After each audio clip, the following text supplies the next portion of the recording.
Lucrecia Martel es una de las directoras más influyentes del cine argentino y latinoamericano.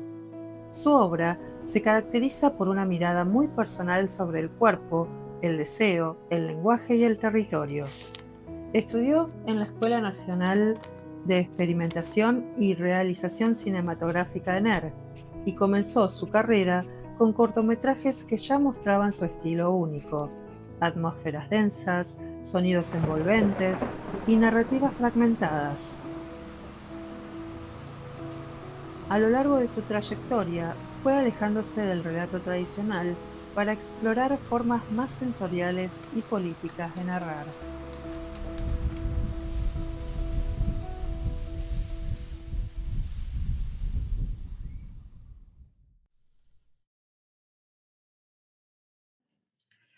¿Qué pasa cuando el hogar deja de ser un lugar seguro?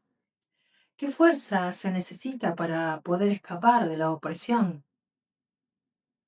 En pantalla vemos a una mujer que se prepara para huir con sus hijos. No hay diálogos, solo pasos, respiraciones contenidas, puertas que se cierran. La cámara está muy cerca, como si no pudiéramos respirar. Todo sucede en silencio, pero el sonido ambiente nos dice todo. No vemos la violencia, pero la sentimos. El fuera de campo es tan importante como lo que se muestra.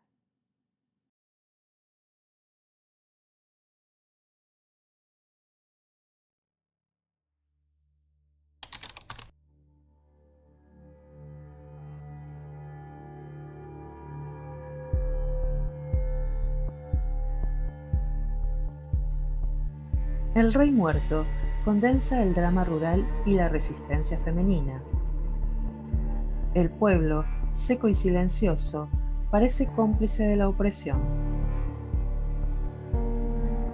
Pero la fuga es también una forma de narrar.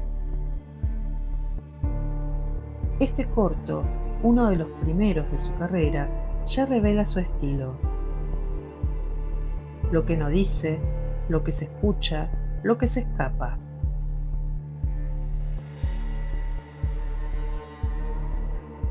Es una historia que abre una grieta en el orden patriarcal.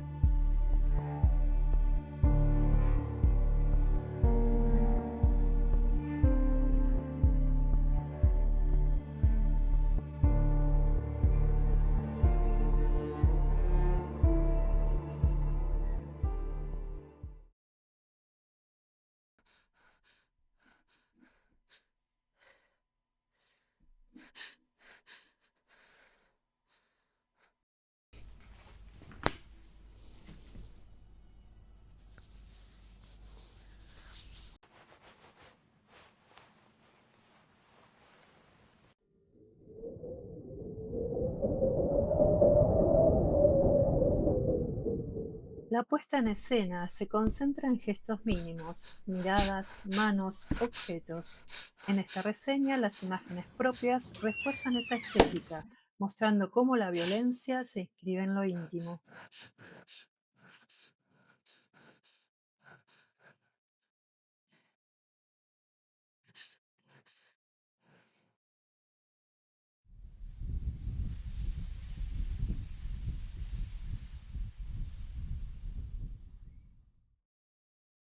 Rey Muerto nos deja una pregunta abierta: ¿qué cuerpos pueden escapar y cuáles quedan atrapados en el silencio? En esta historia mínima, el gesto de huir no es solo físico, es ético, simbólico, político. La cámara no juzga, pero tampoco consuela.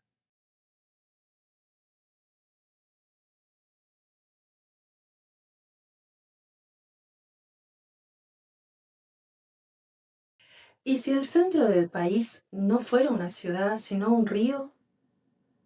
Imagina un país que fluye, que se descentraliza, que se piensa desde el agua y no desde el cemento.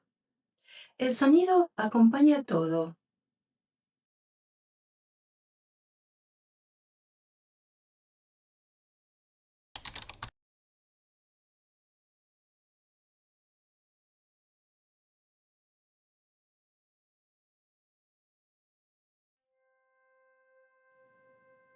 Desde el delta del Paraná, un grupo de personas imagina una nueva ciudad. No hay planos ni discursos, solo fragmentos, rumores y movimientos entre camalotes. Nueva Argyrópolis toma el texto utópico de Sarmiento y lo convierte en ensayo visual.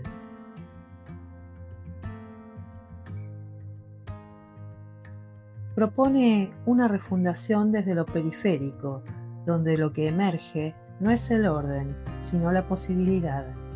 El corto funciona como una conversación flotante, donde el paisaje y el sonido construyen una geografía disidente.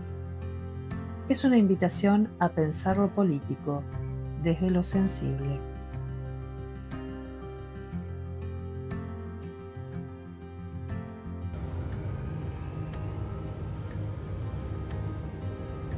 Lo que no se dice, insiste. Lo que fue silenciado, encuentra otras superficies para hablar. A veces una pared, a veces el agua. El cortometraje deja abierta una forma de mirar que no se agota en el plano. La memoria se inscribe en los muros, en los trazos que no buscan decorar, sino recordar. Cada color, cada forma, cada figura detenida sobre la superficie urbana condensa una historia que no fue contada, pero que sigue ahí.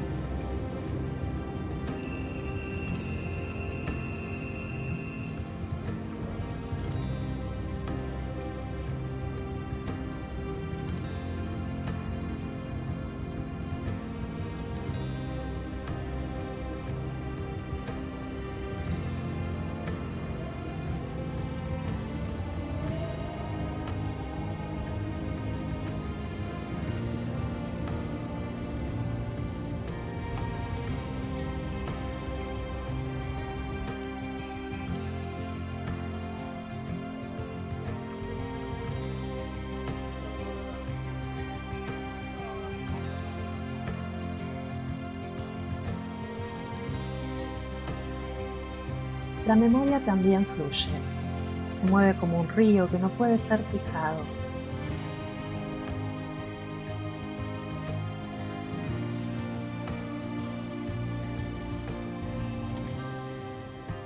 En el vaivén de lo que viaja, de lo que se desplaza, de lo que sigue su curso.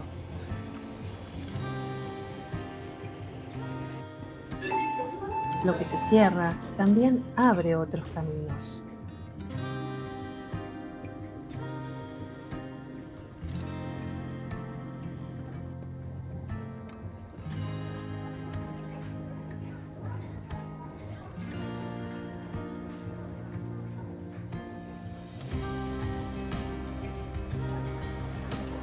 La ciudad recuerda, pero también proyecta. Desde ese punto, la mirada puede correrse hacia donde el agua vuelve a hablar. La memoria se mueve como un río que no puede ser detenido. Lo que parecía fragmento se vuelve corriente compartida. El río respira, fluye, arrastra siglos. Entre la vegetación que crece y vuelve a crecer, resiste lo que no se deja borrar. En la ribera, la memoria se deposita, se mezcla, vuelve a empezar.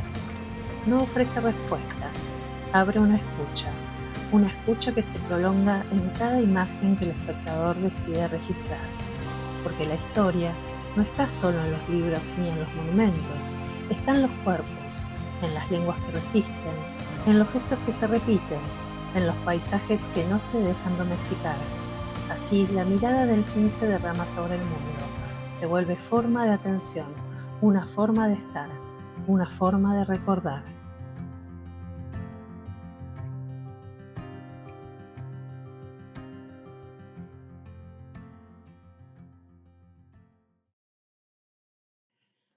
¿Qué pasa cuando el cuerpo se vuelve irreconocible? Cuando la feminidad no se muestra, sino que se fragmenta. En pantalla vemos a jóvenes mujeres que caminan en silencio por un barco detenido. No hay rostros, solo fragmentos, pestañas, manos, carteras, zapatos. Todo parece estar a punto de cambiar, pero no sabemos hacia qué. El sonido no acompaña, incomoda. La cámara impide la identificación. La imagen se vuelve inquietante, como si estuviéramos dentro de un muy raro sueño.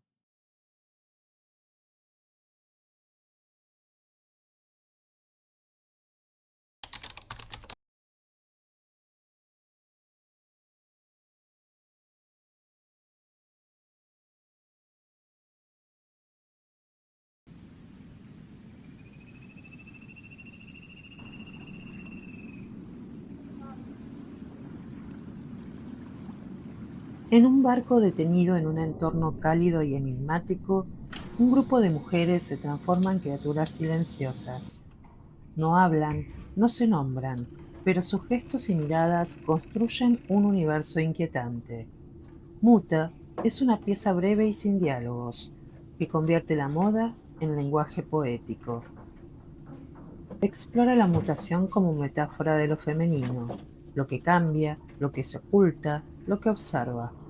El sonido y la textura visual reemplazan la narrativa tradicional, y el resultado es una experiencia que interpela sin palabras.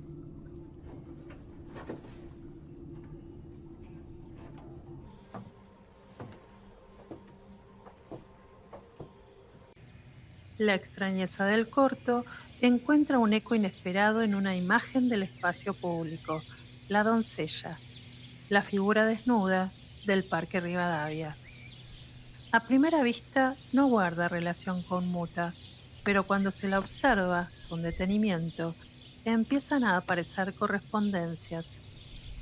En el film, la cámara fragmenta, evita los rostros, recorta manos, velas, pestañas. El sonido interrumpe con respiraciones, roces y ruidos mínimos que tensan el plano. El montaje avanza en pulsos breves, como si cada imagen dudara de lo que muestra. Los cuerpos se vuelven inestables, siempre a punto de transformarse. La escultura, en cambio, permanece inmóvil, pero su historia revela otra forma de mutación. Fue trasladada, retirada, reubicada y cuestionada por su desnudez en distintos momentos. Su cuerpo no cambia, lo que cambia es la mirada que la rodea. Ese recorrido funciona como un montaje social, decisiones sucesivas que reescriben el sentido de su presencia. En ambos casos, la tensión es la misma: cómo se interpreta un cuerpo que desacomoda. En Muta, la cámara impide fijar una identidad. En La doncella, es el espacio público el que decide qué quiere ver. Así, la escultura abre un punto de lectura que dialoga con el film. Cuerpos que se transforman en la imagen, cuerpos que buscan y mutan en la mirada de cada época, cuerpos que nunca terminan de resolverse del todo.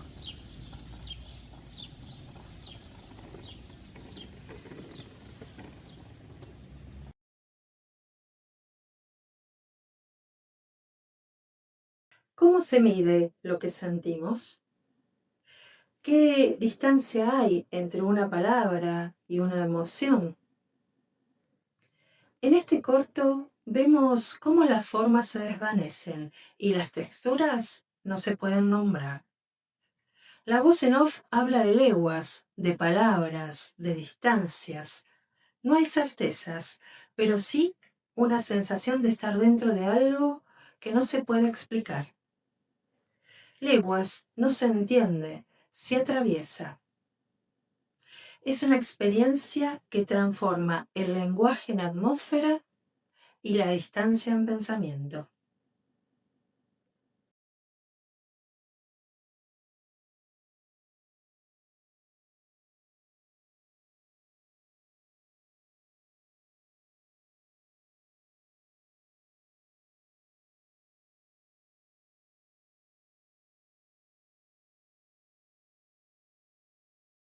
Leguas sigue el recorrido cotidiano de un grupo de niños de una comunidad rural del norte argentino que caminan largas distancias para llegar a la escuela.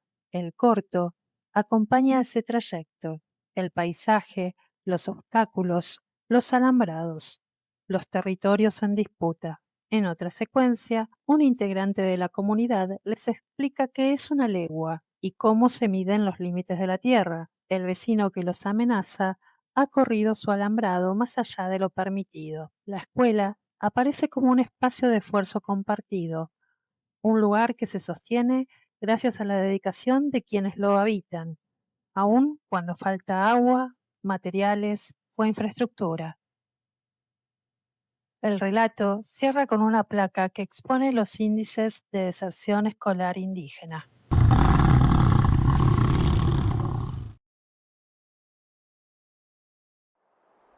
El relato oscila entre la amenaza y la vida cotidiana. La primera escena instala un conflicto territorial que funciona como eje. El sonido en leguas es decisivo. Al principio se escucha la calma del campo y de golpe irrumpen las motos. Ese sonido altera todo, acelera el tiempo, corta el aire, cambia el sentido de la escena. Es un ejemplo claro de lo que plantea Michael Chern sobre cómo el sonido puede transformar la temporalidad de una imagen. El montaje tiene un ritmo pausado.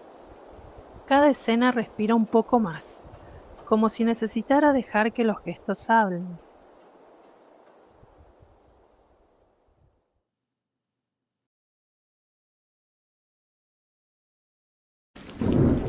A lo largo de este recorrido, cada corto de Lucrecia Martel nos ha mostrado un modo distinto de habitar el mundo.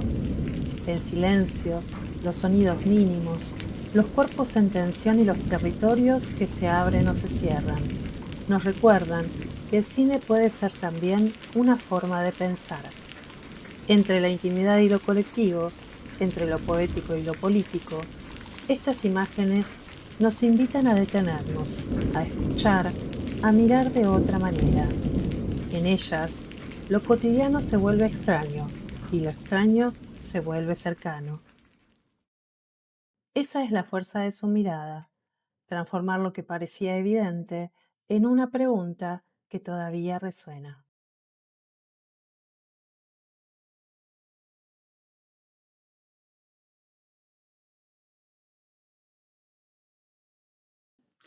Estos cuatro cortos de Lucrecia Martel no se explican, se sienten.